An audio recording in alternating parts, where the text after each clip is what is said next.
Terry Fox, The Greatest Canadian by Jonah Tarantino. Who was Terry Fox? Terry Fox was born on July 28, 1958, in Winnipeg, Manitoba, to his parents Roland and Betty Fox. Terry had 3 siblings. 2 of them were brothers and 1 a sister. He and his family moved to British Columbia in 1966. His parents were very dedicated to their family, but his mother was especially protective of her children. It was through her that Terry developed his stubborn dedication to whatever task he was committed to. Terry loved sports and always played soccer, rugby, and baseball as a child. His passion was for basketball, but his physical education teacher felt that he was better suited to be a runner and encouraged him to take up the sport. Even though Terry had no desire for cross-country running, he took it up because he respected and wanted to please his coach.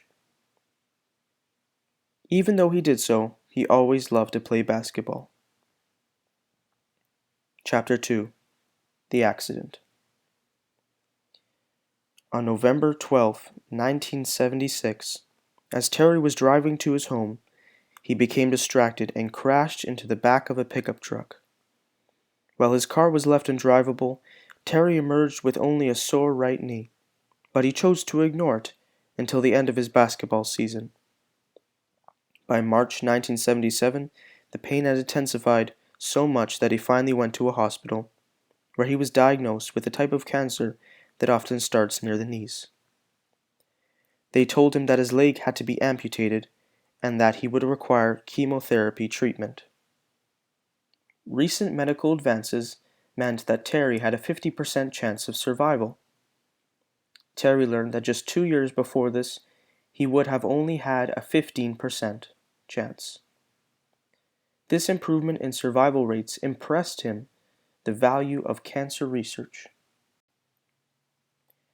With the help of an artificial leg, Terry began walking 3 weeks after the amputation. He endured a harsh 16 months of chemotherapy.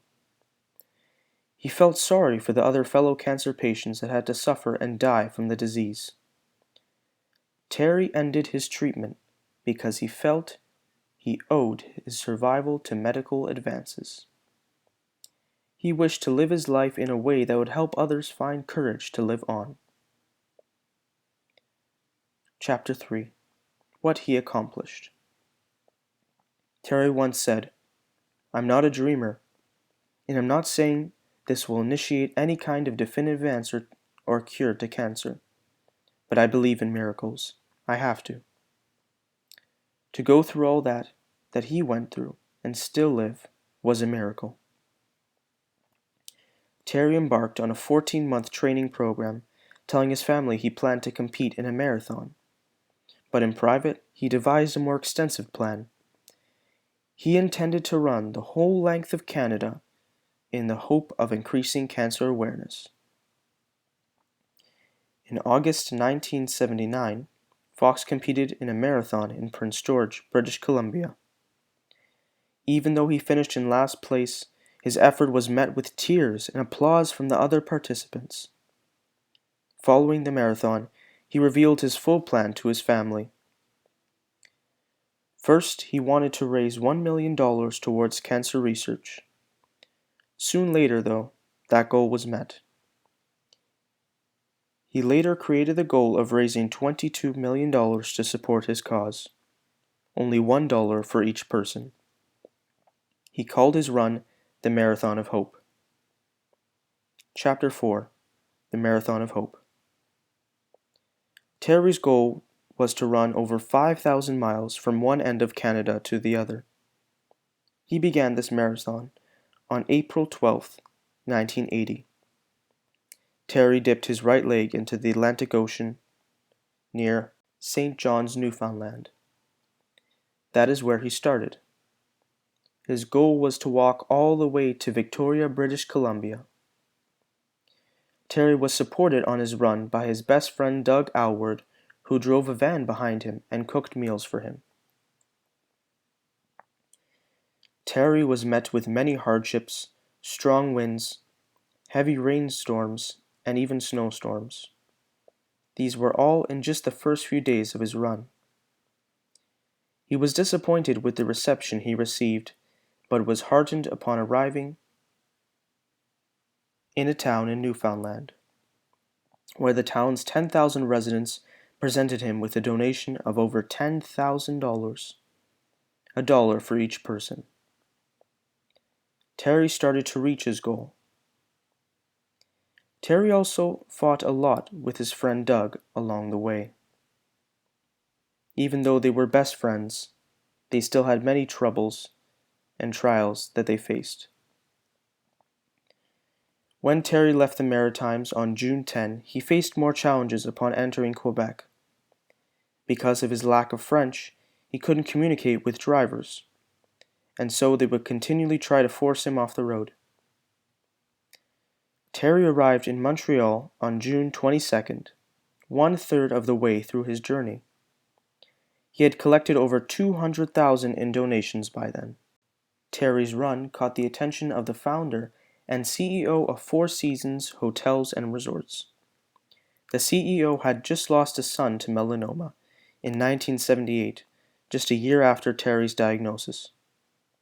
He was intrigued by the story of the one-legged kid trying to do the impossible and run across the country, so he offered food and a place to stay for Terry at one of his hotels.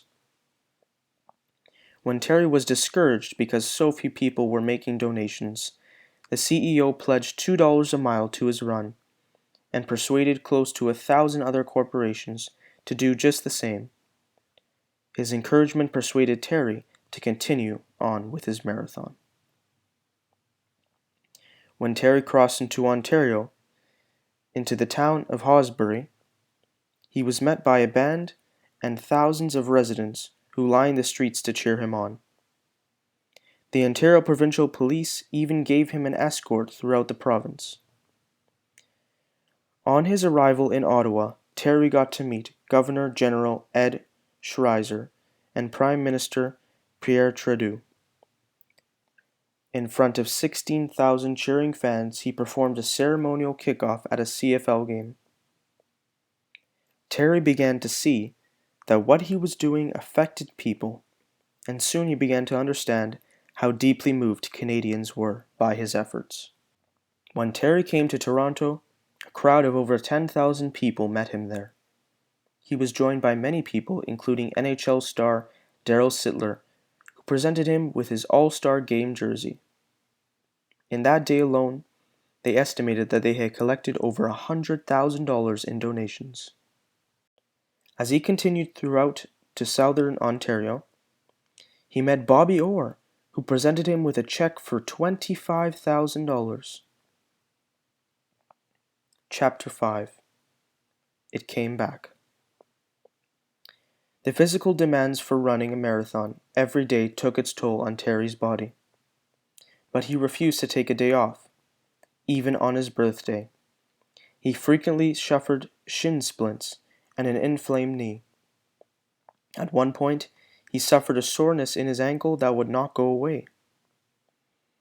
But Fox rejected all the calls that he got to seek regular medical checkups, and even dismissed suggestions that he was risking his future health.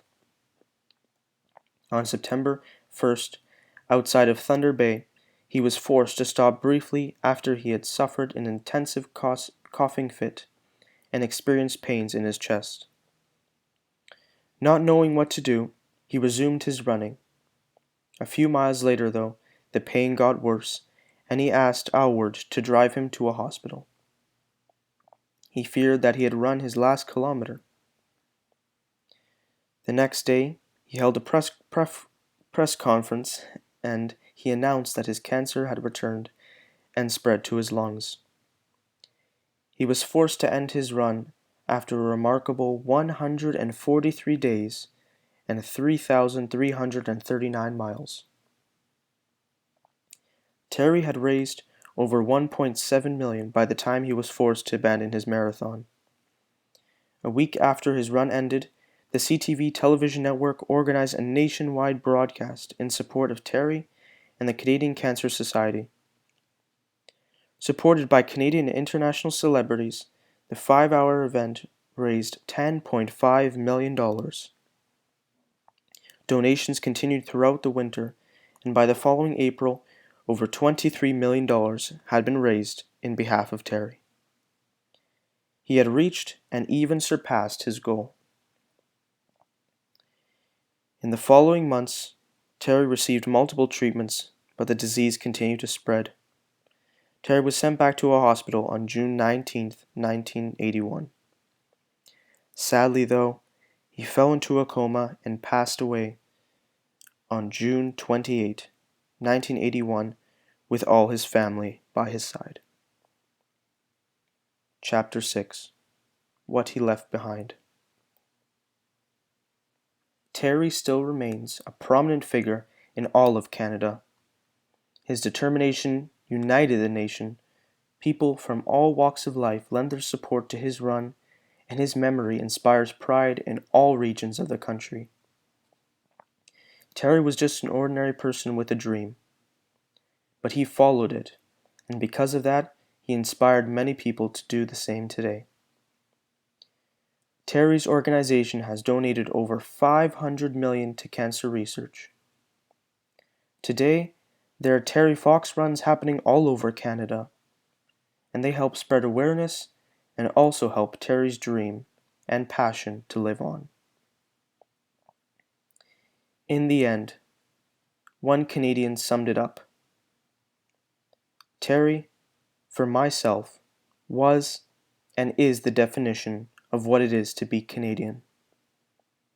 In the maw of cancer, Terry fought for us all, raising awareness on a global scale, and through his courage and strength, made us understand what it means to be human.